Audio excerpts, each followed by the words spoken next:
Ladies and gentlemen, welcome to Inside the Paintballers studio. I am here with a young man.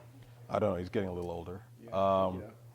He's been in the scene for a minute. He's started young, and he's becoming vastly one of, if he's not already, one of the most known paintball players on the entire planet.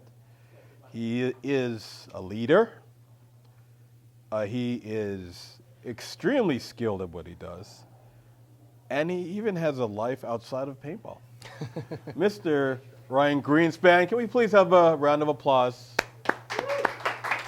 Thank you.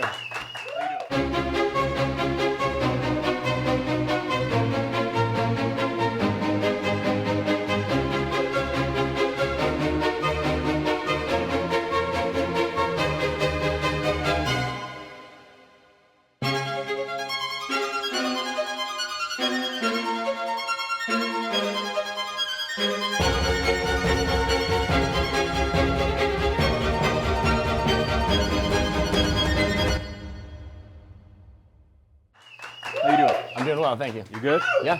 All right. How you doing?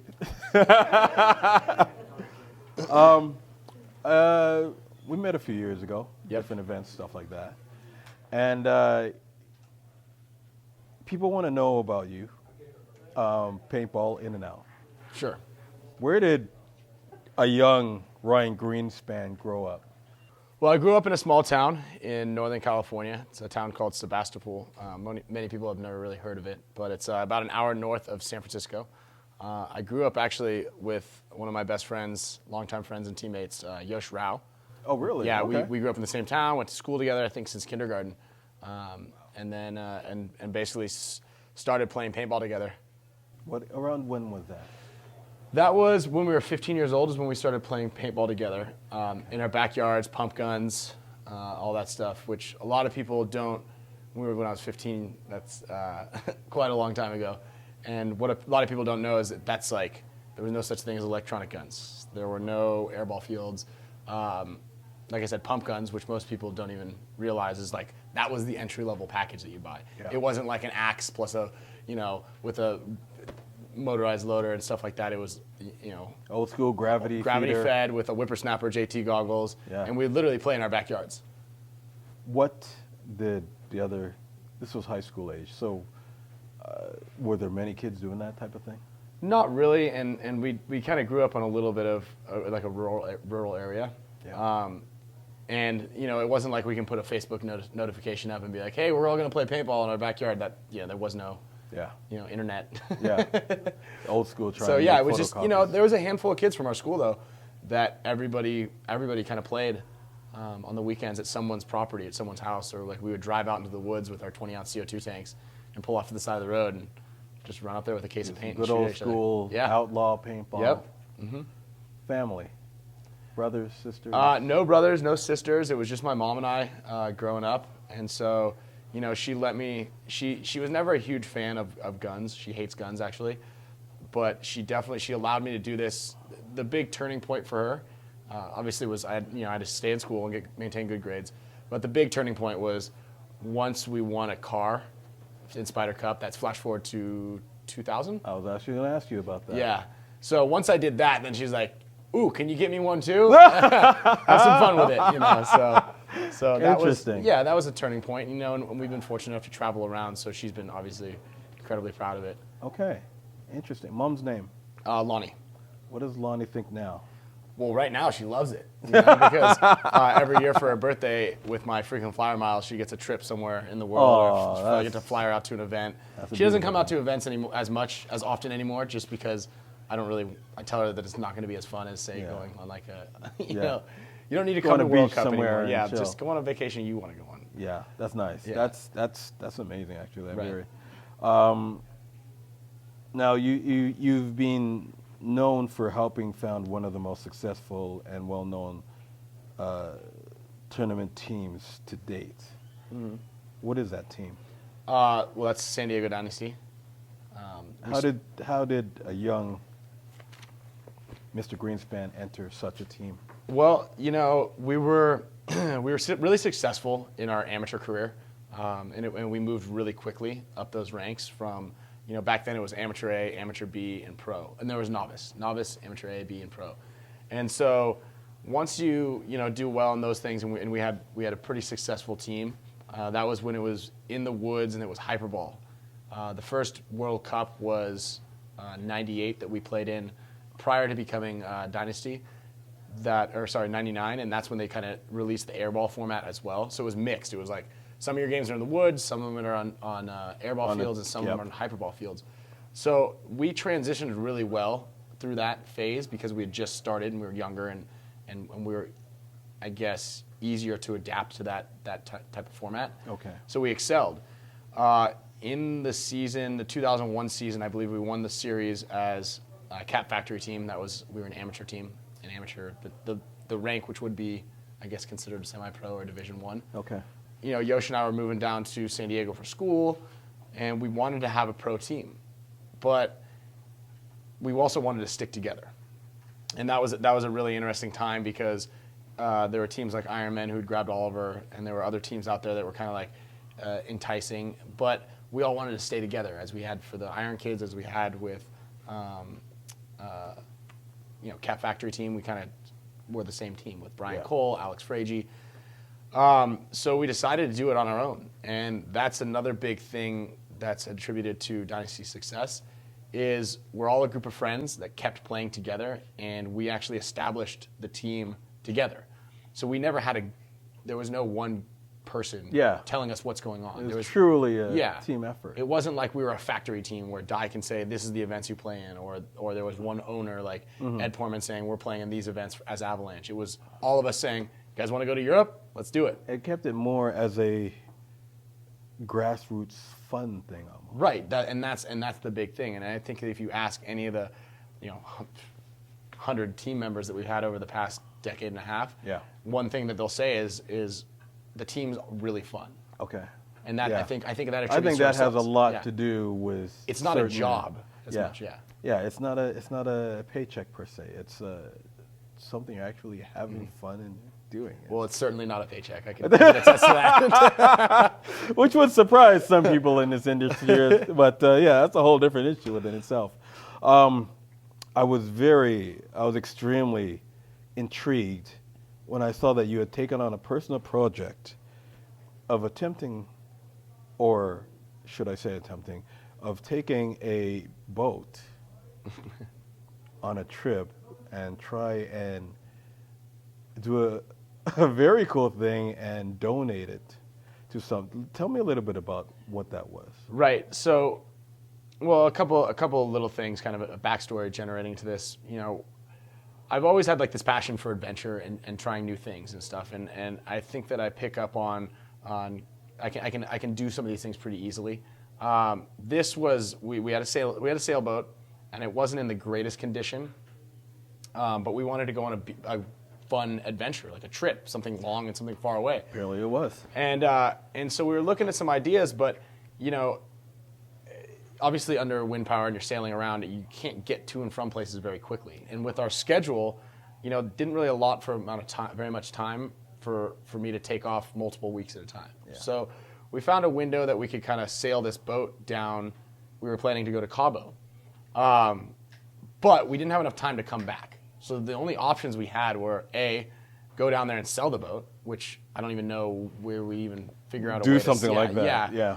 Or B, because we do live fortunate lives to a certain extent, and my idea was, well, let's go out there, let's sail down there, and let's make a little video and let's donate the boat. Because in all my travels and stuff, I've done a lot of things as far as traveling goes, and all the partying and that kind of aspect and living on the beach and stuff like that is fun and all, but giving back to a community or just realizing and understanding what those local communities do for you, in turn. I'm sure you've been lost on a freeway in a rural place sometime, and you can ask directions, and sometimes it feels a little nerve-wracking, but people are really friendly. Yeah. And especially these developing nations and right across the border from where I live in Mexico, the people are really friendly and really nice. Yes. And they're also not nearly as fortunate as we are. So it's amazing what an hour drive over the border can. Open your eyes a little going to bit. a different country. It's like those less traveled have no idea what the rest of the world is like. It's hard for them to consider that. Right. So it's very cool that someone, NorCal, SoCal guy such as yourself who saw something like that. Yeah, and it was like, yeah, we could try to sell the boat, but we're gonna get the use out of it that we wanted, and at the same time we can do something great, and basically, I don't know if pretty much everybody's familiar right now at this current exact time. There's the world's biggest storm, biggest storm that ever has hit. Seen some of the footage. Is hitting Mexico right now. Yeah. And last year, pretty much this time last year, there was another hurricane that had just devastated all of Cabo, all of these areas that, and it really affects the tourism industry, but more so it affects some of the less fortunate villages and stuff. Yeah. So I'd learned about that because I'd just come back from a paintball clinic down in Mexico, and they were telling me all about it. Okay. And so I was like, dude, look, it's only a little bit of money out of our own pockets because we paid for the boat. Yeah. Let's just see what we can do. So with a lot of help from the paintball community, we were able to basically get it into sailing shape, just to be able to sail that type of distance.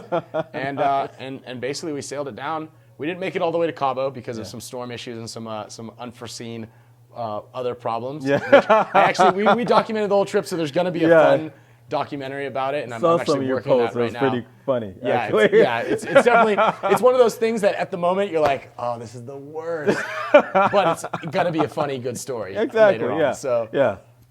it was a cool experience, man, and I'm glad I was able to do it. I was a little bummed that we weren't able to make it all the way to Cabo. Your heart was there, brother. But we sailed 500 miles or 500 and something miles on a sailboat. Jeez. And we had some people in other boats that we kind of crossed by, talk about on the radio, and they're like, "You did that in that boat?" We're like, "Yeah, what's wrong? Like, should we have not?" And they're like, "Holy, you guys are insane." And I go, "Really? I didn't think anything of it." Like, that's hilarious. Yeah, Oh, that's it felt like I got cool. a car wreck afterwards because we were so sore. But yeah, and we still made good on it, and we donated it to a local fishing village. It just wasn't all the way down in Cabo. Oh, nice. Because there was amazing. another hurricane coming, and we're like, the engine had just broken, the sails were ripped in half. Wow. There was a lot of things that had happened, but but that's still giving them something they could work with, which is huge. Oh no, they were beyond excited. Oh, I had explained beautiful. to them several times that they didn't need to give us anything in return. That's amazing. We touched on it earlier, and in around 2000 was Alex, Yosh, Brian, Kenny. You went in a paintball tournament that had a prize that was significant, and was it 5 Ford Mustangs? Yeah. Were given away as a prize. And I remember hearing this, and it almost questioned my woods ball choice of the game when I heard that. How did that, like, when that happened, did they just give you the car on spot? Did you wait for it to come home? Really? So, the event was in Pennsylvania. Okay. Okay, and so on Sunday on the finals, they had driven all 5 cars, and they were sitting up on the hill. That's insane. It's insane. And actually, and for you being a woods ball player, half of the event, 75% of the event was played in the woods. Oh, really? Yeah, I had no idea. only the finals were played on the airball fields. Oh, really? Yeah, and this is also a testament to the guys who, folks like you guys, and I know not you specifically, but a lot of the woods ball players are like, oh, those guys don't know how to play in the woods. Well, we grew up in the woods. Yeah, of course. First of all. Second of all, the team that was playing for second place, or playing first and second with us in the finals when we were playing on the airball field, was Strange, who was also a tournament team. So for all the people who were out there who were like, oh no, they wouldn't stand a chance in the woods. It was like, all right, well, first of all, the 2 top teams were also airball fields or airball players. Yes. But we grew up competing in the woods. Of course. And I think that helps attribute to our success as well, because if you can play in the woods, you can kind of play anywhere. Yeah. Well, that's usually, back in the day, that was most people. That's how you cut your teeth within the woods. Yeah, and exactly. You went up to the airball fields. Yeah. But and when you won, like, you got the keys? So as soon as we won, and the final match was actually really close, we needed to get like 45 points. This is back when it was out of 100. Okay. And you score points for flagpole, flag hang, bodies eliminated. We won by like 4 points. Like one my body kill. gosh. Because Strange beat us, but Alex is like, I'm going for the flag. And he ran and grabbed the flag off the break. And I remember looking, because the flag was draped over a center can. Yeah. and it was a lay down can, and the flag was just laying over the top of it. That's how it was. And Alex runs up there and grabs it and pulls it down, and all of a sudden you see a hand coming up trying to grab the flag also. So they had run to the center 52, and we literally won a car by seconds, you know, because we got those extra points. That's insane. So as soon as we won, they set off all the alarms on the cars, and then so everything was beeping, honking, and we just ran up the hill, and everybody's like, you know, we just won new cars. So we drew straws to see who got what color. Are you serious? Yeah.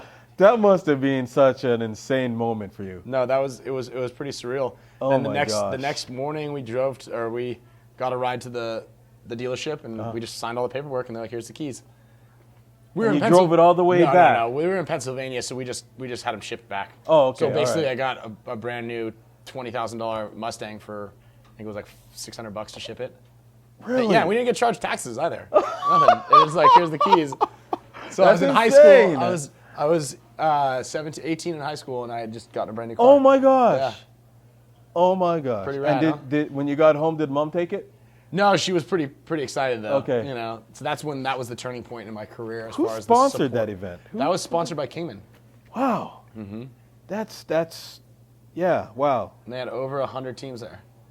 Second place was big screen TVs. Who in your life, who inspires a gentleman like Ryan Greenspan to be the best he can be in life, not just in paintball? You know, it's tough to say. I mean, my friends and my mom, for sure, you know, like, she is the reason that I am who I am, you know? But, you know, I think my friends inspire me a lot because I want to keep them happy, you know, the team, you know, like, it's great to see, especially some of the newer and younger guys, and obviously my older friends that have known me forever. It's really good to see that we're all still bonding and having fun together. Like, I love hanging out with my friends. Okay. And I've got to say congratulations, because Thanks. you've recently won a little tournament that happened not too long ago called World Cup. Yeah. It was a very significant win, as in it was very close. Yeah. You guys had to fight your hearts out for that sucker. Right. And I was a little bit upset at myself because I gave away watching privileges to that event as a prize on my show, and people are texting me saying, you got to see what Ollie and Ryan are trying to freaking pull off right now. How did that feel going up on that podium, even though you've done it before? Yeah, you know, it was surreal, you know, because like you said, we had done it before, but it's been such a long time since we've been up on the World Cup podium, and kind of touching back to what I said a bit ago, it's like watching, especially the new guys on the team, and how elated they were. Yeah. Because we have worked so hard for it, and we know we're a really good team, you know. And there's been so many missed opportunities, especially this season and last season. It's usually by 1 point, or it's by like a millisecond, like that win. Yeah. You know, that Kyle kind of pulled off for us. Yes. And it's great to know also that there's a future in Dynasty past what maybe some of us are going to be able to do. You know, like, look, not saying that any of us are planning on quitting anytime soon, but, you know, we have a great core of guys that are all gelling and all together. And the younger guys that are coming up are stoked on the idea and stoked on the team. So that's another thing that helped fortify the team for many years to come is this win really solidifies the foundation of that, you know. So in the future, and I'm not saying retirement by any means, but in 5-10 years or whatever, you know, I know that we have a great group of guys that are going to continue to carry the torch, and winning this World Cup and keeping us fresh and young is something that is really a great thing to see. How do you keep them centered after something like that? How do you keep them grounded? Oh man, we're just Kyle's you know, sky high at this point, you know. So. Yeah, I can see why. You know, but no, I think. But why not enjoy the everybody's moment, stoked. right? Exactly. And you know, I think that like a lot of the support and you know, Dynasty does get a little bit more of the limelight than other teams, and so, you know, as well deserved. Deservedly so. Yeah, and you know, to keep guys grounded in there, that's not something we're really trying to do. But hey, again, it's also the end of World Cup, or it's the end of the season. Yes, so we got a good 4 months to blow it out Yeah. and then just kind of come smoothly. Ride or that crashing wave, down. baby. Yeah. Ride that wave. It's all good. We're just letting everybody ride it, and have fun. That's the biggest thing. I would like to close out the interview with asking a few loosely based questions based on the amazing interviewer Bernard Kivo. Some quick one-answer word questions. Okay. Something a little introspective. Okay. See what's going on in that brain of yours. So one-word answers? One word, but you can feel free to elaborate. Okay. Don't feel limited that you have to stop. All right. I'll try to be creative. What is your favorite tangible object in the world? My cell phone. Fair enough. Fair enough. I hear that, brother. Be hard to go without that sucker. What is your favorite thing to hear other people say? Ooh. Wow. What is your least favorite thing to hear people say? No. Or I can't. What in this world is music to your ears? Let's go. Is that a one word? No, that it doesn't have to be one word. Okay. I like that. That's good. What thing do you have in your life that you love doing other than paintball? Traveling. Exploring. Adventuring. Yeah, you've had a few Anything. of those. Yeah. You've had a few of those. What was the worst job you've ever had? Putting together parts up in an attic at Pacific Paintball. Oh, wow. Wow. Working at a paintball shop. That's some old school dedication there, brother. Oliver knows. Okay. Some sweatshop conditions and Yeah, stuff. yeah. Yosh and I were sweatshop laborers. Oh, wow. Okay. Fair enough. Fair enough. What is something that you've gained in life because of paintball? Countless friends and experiences everywhere in the world.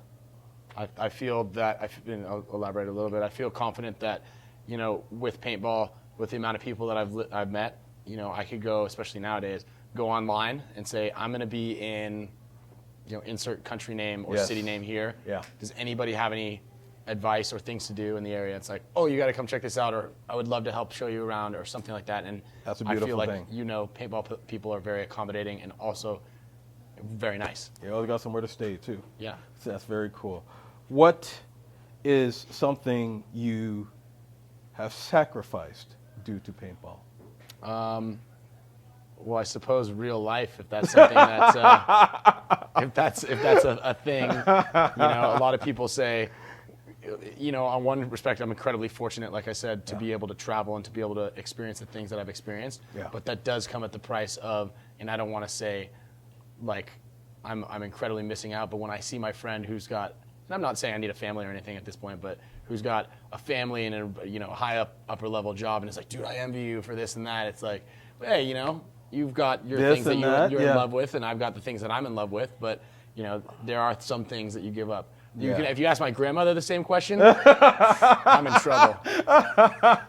Yeah. Why don't I have kids? Why am I not a doctor? Oh, why not grandmother? Oh, great grandmother? Yeah, I could see that. That's But I wouldn't trade anything Yeah. that I've ever done for anything else. yeah. We have a lot of. The thing I like to say that it's almost like being a famous bowler.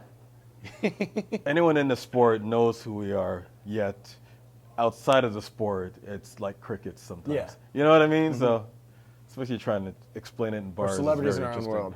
Yeah, which is not bad. No, I'm Nothing not. wrong with it. Like I said, Big I'm not fish in a complaining, small and sea. I'm not saying I'd rather work in an office building. I No, don't want anybody hey, to, come on. I'm incredibly fortunate and lucky to. The things be on the road that you I'm on. get to see and do, it keeps us in shape and whatnot. Outstanding. One more. Something that someone has said to you on the field that has stood out to you. Something that, like a kid or a player or someone that at an event said to you that stuck out to you forever. That's hard to say. I mean, I think this might come off wrong, but just the fact that myself and Oliver and pretty much everybody on our team can be an inspiration to somebody, and that's really powerful.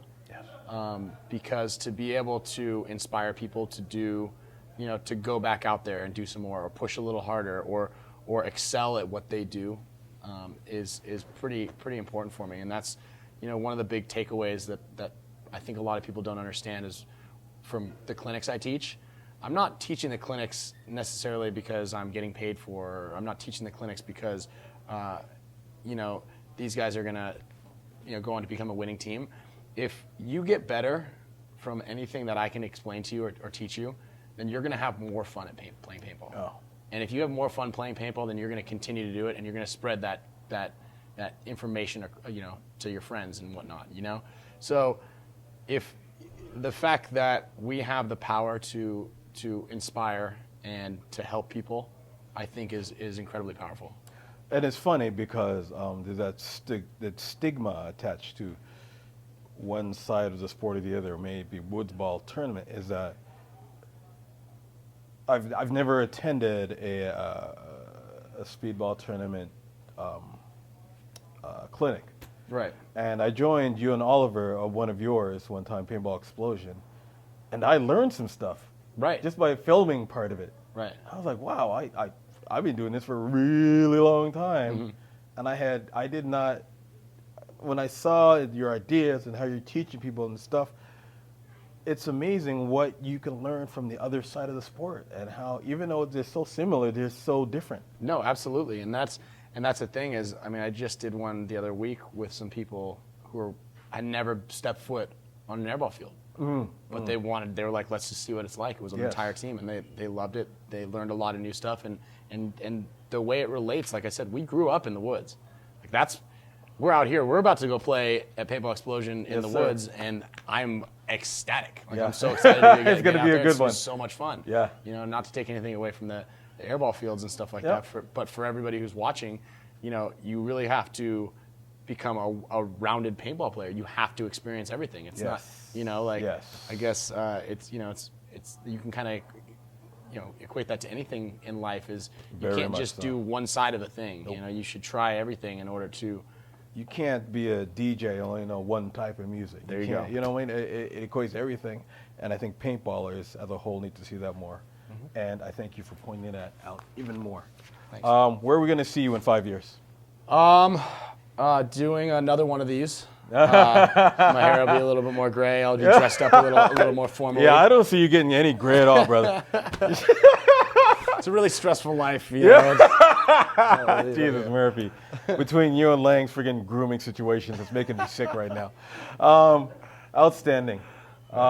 Once again, good seeing you. Thank you very much. My pleasure. Thank you very much. And appreciate it. Follow this man wherever he goes. And if he's ever doing a clinic or appearing in your area, make a point of seeing him, because you will no doubt learn something wonderful. Can we please have a hand for Mr. Ryan Greenspan? And that's a wrap. Cool. Thanks, bro. Thanks again. Thank you.